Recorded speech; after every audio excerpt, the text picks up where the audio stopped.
જય ગૌ માતા। આજરોજ અમારી ટીમ રાજકોટથી 15 કિલોમીટર દૂર જંગલ જેવા વિસ્તારમાં ગિરિબાપુની ગૌશાળાની મુલાકાતે આવેલી છે। મિત્રો, આજના હળાહળ કળિયુગમાં તમારે ક્યાંય સાચા ગૌસેવકના દર્શન કરવા હોય ને તો એકવાર જરૂરથી આ ગિરિબાપુની ગૌશાળાની મુલાકાત લેજો, ગિરિબાપુને મળજો। અત્યારે 42, 43, 45 ડિગ્રી તાપમાનથી રાજકોટની ધરતી સળગી રહી છે। આ માણસની કપડાની હાલત જોઈ લો। 45 ડિગ્રી તાપમાનમાં એણે પગના ચંપલ પહેર્યા નથી, કારણ કે આર્થિક વ્યવસ્થા નથી।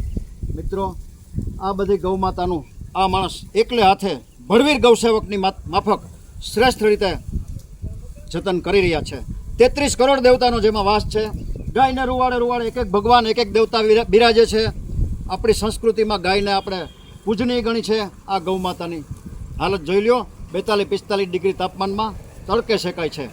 આ બધી ગૌ માતાને ભડભડતી ગરમીથી થોડી રાહત મળે, થોડી એના કાળજામાં ઠંડક મળે, એ માટે ગોળની જરૂરિયાત છે। ગોળનું પાણી દેવાની જરૂરિયાત છે।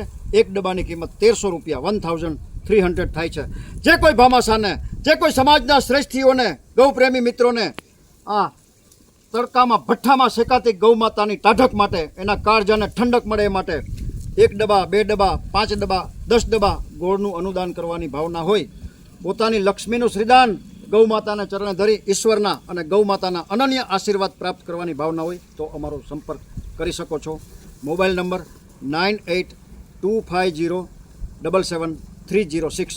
મિત્રો, આપણે ભગવાન તો ન બની શકીએ, પણ ભગવાનના મિત્ર બનીને જરૂરથી આ ગૌ માતાના કાળજાને થોડી ટાઢક મળે એ માટે આપણે પ્રયાસ કરી શકીએ, આર્થિક યોગદાન આપી શકીએ। મિત્રો, નાણું આવશે પણ વાપરવાનું ટાણું નહીં આવે। આ વિડીયો આપના ગ્રુપમાં શેર કરી ગૌસેવાના આ પવિત્રતમ કાર્યમાં આપ સૌ જરૂરથી જોડાજો એવી પ્રાર્થના।